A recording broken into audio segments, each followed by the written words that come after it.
Paano ko po niluto ng mas katakam-takamang hipon na ito? Panoorin niyo po hanggang dulo ang video nito. Ito po ang mga ingredients mga kaibigan. Isang kilong hipon na nilinis po mga kaibigan. Tinanggal po yung mga ulo. Ay pamagi matapos. Siyempre po mayroong paminta, mayroong pong ricado. Ayan, ricadong tawagin sa amin. Tapos of course mayroong pong garlic mga kaibigan. Ayan, tapos siyempre po pineapple tidbits mga kaibigan. Yan po yung ating pampatakam. Tapos siyempre po nilagyan ko po ng banana yung sabaw na mga kaibigan na naka-slice po yan mga kaibigan. Ayan po.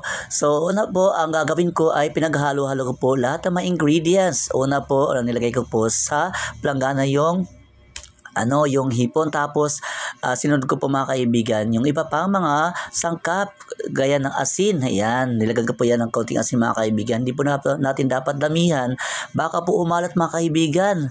Ayan, dati na po na medyo may alat po yung ating hipon, kaya kapag nagdagdag po tayo ng asin, kailangan kaunti lang po mga kaibigan. Tapos idagdag po natin yung bawang.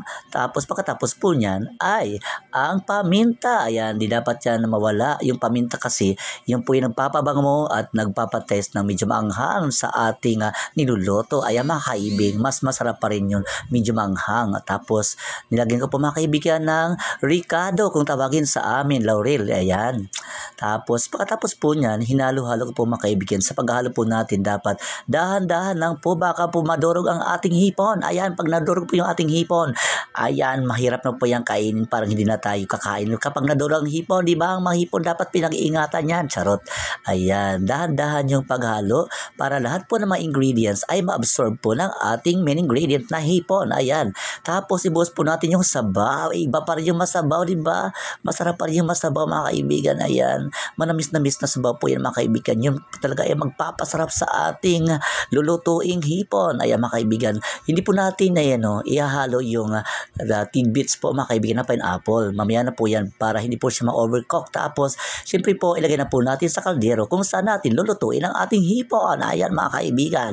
Pagkatapos po niyan ay atin ang isalang at takluban po mga kaibigan. Tapos ayan natin na kumulo. Wag po nating halukayin, mikos-mikos mga kaibigan. Tapos pagkaluto na po, ilagay po natin sa ibabaw yung tidbits na pineapple. Tapos lagyan po natin ng banana na saba na kana-slice mga kaibigan. Pampasarap po yan, pampadagdag sa linamnam. Ayan po mga kaibigan. Then pagkatapos po niyan, pag medyo luto na po siya, wag po natin latain yan. Yung dalawang yung pineapple tidbits tapos yung banana, atin na pong hahanguin pag luto na po siya mga kaibigan. Huwag po natin yan imikos-mikos mga kaibigan para hindi po siya masira. Ayan, yung kanyang shape mga kaibigan para mas magandang tingnan. Ayan mga kaibigan, tapos pagkatapos pong kumulo, ayan, nahawin na po natin. Yan na po ang aking napakasarap po na pininyahang hipon.